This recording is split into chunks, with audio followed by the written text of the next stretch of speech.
2022 की रणभेरी बज चुकी है।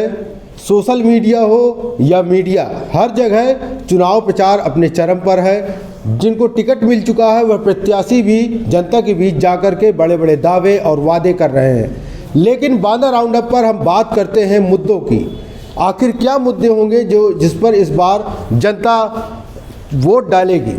उन मुद्दों को गहराई से समझने के लिए हम जाते हैं जनता के बीच और आज हम बेरोजगारी के मुद्दे को लेकर के, तमाम मुद्दों को लेकर के कि क्या नौकरी, सरकारी नौकरियां मिली है कि नहीं। अभी हाल ही में छात्रों ने प्रदर्शन भी किया था, हालांकि उस प्रदर्शन से हमें कोई लेना देना नहीं है। हम साधारणतया यहाँ छात्रों के पास आए हुए हैं। आप देख सकते हैं स्वराज कॉलोनी स्थित ये छात्रावास है, जहाँ पर करीब 50-60 लड़के, कैमरामैन जी से कहूँगा इधर भी दिखाएं, 50-60 लड़के क्लब चलाते हैं और कई सालों से ये क्लब चलाते आ रहे हैं और यहाँ पर तैयारी करते हैं। जनरल नॉलेज, साइंस इत्यादि अन्य विषयों की ये लोग तैयारी करते हैं। और करीब आइए बात करते हैं कि आखिर ये क्लब होता क्या है, कैसे इसमें तैयारी होती है। जी बताएं ज़रा।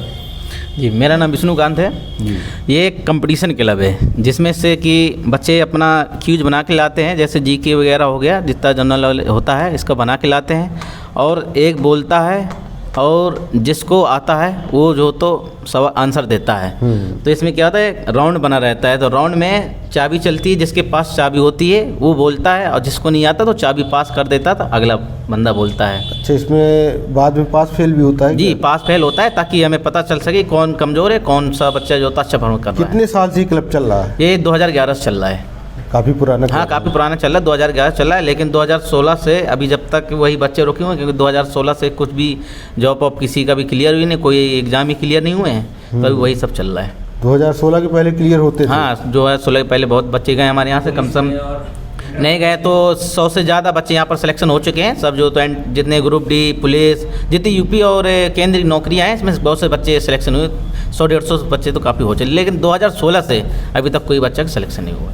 वैकेंसी ही नहीं निकली है 2016? आती फंस जाती है। हाँ, आती हैं, फंस जाती हैं। हमारे साथ एक छात्र मौजूद हैं। क्या नाम है आपका? जी सर, मेरा नाम देवेंद्र है। और ये सबसे बड़ी प्रॉब्लम हमारे साथ ये है। क्या पढ़ाई की है आपने? हमने BA किया।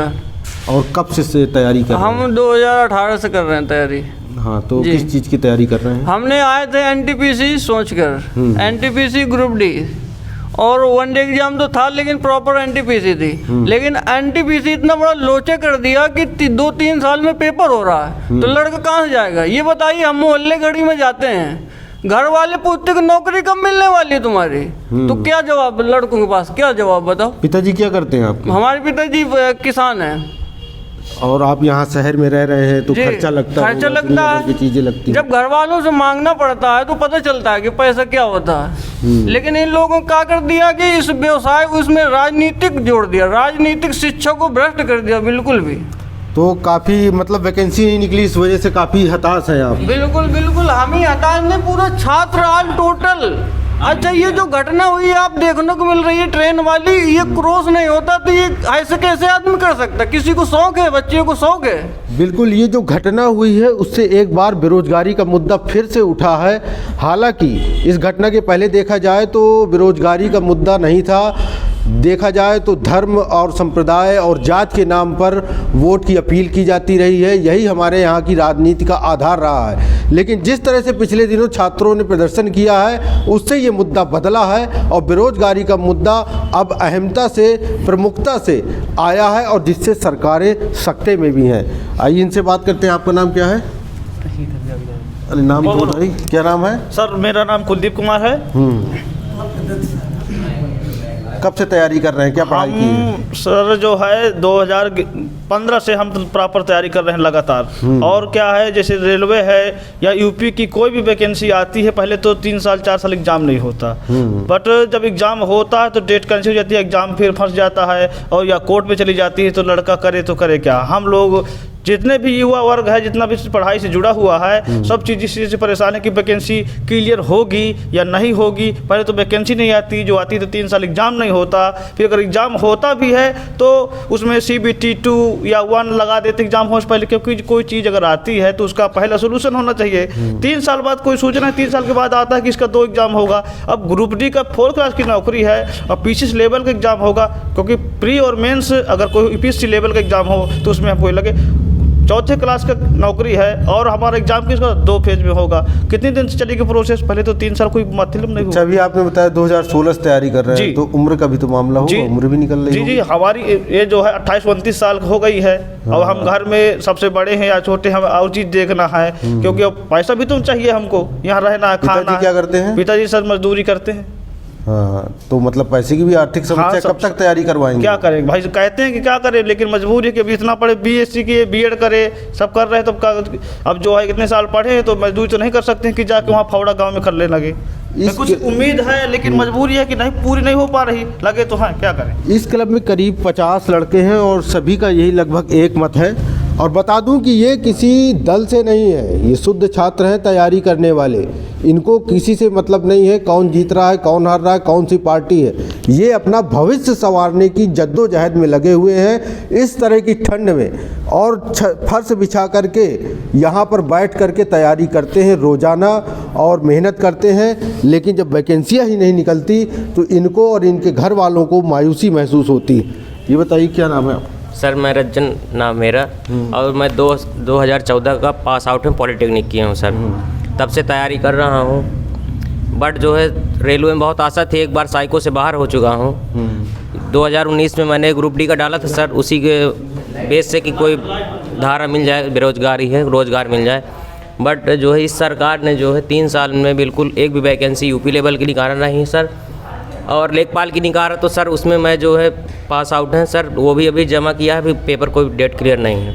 अभी ज्वाइनिंग पता नहीं कब होगी? नो सर, अभी कोई नहीं है। अभी फार्म 25-25 रुपये जमा कर लिए हैं चुनाव प्रचार करने के लिए, और पता नहीं कब एग्जाम होता, कब दूसरी सरकार कैंसिल कर दे, 25 रुपये हमारा खा जाए। हाँ, भविष्य आधार पे लटका हुआ, भविष्य हमारा जो है लटका हुआ है। और मैं सरकार से यही अपील करना चाहता हूँ कि बेरोजगारी को देखते हुए कुछ रोजगार जो है हम सृजन कराएं। हमें राजनीति से मतलब नहीं, कोई भी पार्टी है, कोई भी जाए, बट युवाओं का भविष्य जो है इस समय खतरे पे चल रहा है। अपील है सरकार से कि युवाओं पर ध्यान दें। 2012 में उम्र सर 2000, मैं तो 29 ईयर्स पहुँच रहा हूँ, तो 1-2 साल और 1-2 साल। और माता पिता जी तो मजदूरी है, गरीबी है, दिन में करते हैं अपना, शाम के हमारे पेट काट के देते हैं। तो समस्याएं हैं सर, जो है सरकार से यही अपील है कि युवाओं को ध्यान दें। अच्छा ठीक है, यहाँ और भी छात्र हैं, उनसे बात करते हैं। आपका क्या नाम है?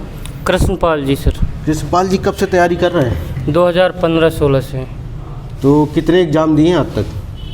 हम लोगों ने कई एग्ज़ाम दिए हैं, लेकिन जो जैसे UPP वैकेंसी निकली थी 2018 में, उसमें जो खाली जगह रह गई हैं उनको भर नहीं रहे हैं, लेकिन उनको भरना चाहिए। 2018 में जो है 41,000 और 49,000 जो वैकेंसी भरी गई हैं, उसमें 5-5, 6-6 वैकेंसी खाली रह गई हैं। उसमें कुछ लड़के भी जो है भर लेना चाहिए उन लोगों को, मेरा यही कहना है। कुल मिलाकर के ये जो बेरोजगारी है एक बड़ी समस्या होती जा रही है, विकराल रूप लेती जा रही है। हम धरातल पर उतर करके मुद्दे दिखाते हैं। अभी दिखाया ये जो छात्र हैं, ये आम छात्र हैं, किसी राजनीति से जुड़े हुए छात्र नहीं हैं। ये बहुत बड़ी एक समस्या है बेरोजगारी पर, जिस पर सरकार ने ध्यान नहीं दिया है। अब चुनाव का समय आया है तो निश्चय ही सोशल मीडिया पर धर्म और जात की राजनीति हावी है, लेकिन असल मुद्दों को दरकिनार कर दिया गया है, चाहे पक्ष हो या विपक्ष हो। लेकिन यहाँ पर एक बात और बोल दूँ कि सवाल हमेशा सत्ता से ही किया जाता है। अगर जनता ने विधायक चुन करके दिया, सांसद चुन करके दिया, मुख्यमंत्री चुन करके दिया और प्रधानमंत्री चुन करके दिया, तो ये जवाबदेही भाजपा सरकार की बनती है कि आखिर क्यों इतना युवा बेरोजगार घूम रहा है और सरकार परीक्षा तक नहीं करा पा रही है, नौकरी देने की तो बात दूर। बांदा में जब योगी जी आए थे तो मैंने उनसे सवाल पूछा था कि मुख्यमंत्री जी, महाराज जी, जनता की तो सुनते जाइए, लेकिन योगी आदित्यनाथ ने पलट करके भी नहीं देखा था। अब वही जनता चिल्ला रही है, अब उसी जनता को मना रहे हैं। सवाल पूछना पत्रकार का धर्म है। आप हमें सपाई भी कह सकते हैं, क्योंकि सपा के शासनकाल में हमें भाजपाई भी कहा गया था। लेकिन हम अपना धर्म नहीं भूलेंगे, इन मुद्दों को उठाएंगे, क्योंकि आम जनमानस परेशान है, युवा परेशान है। उनकी आवाज़ जिम्मेदारों तक पहुंचना चाहिए और जिम्मेदारों का कर्तव्य बनता है कि उनको सुधार करना चाहिए। बांदा राउंडअप के लिए अभिषेक शुक्ला। हमारे चैनल को देखते रहिए और सब्सक्राइब करिए। हम बने रहेंगे आपकी आवाज़ के साथ।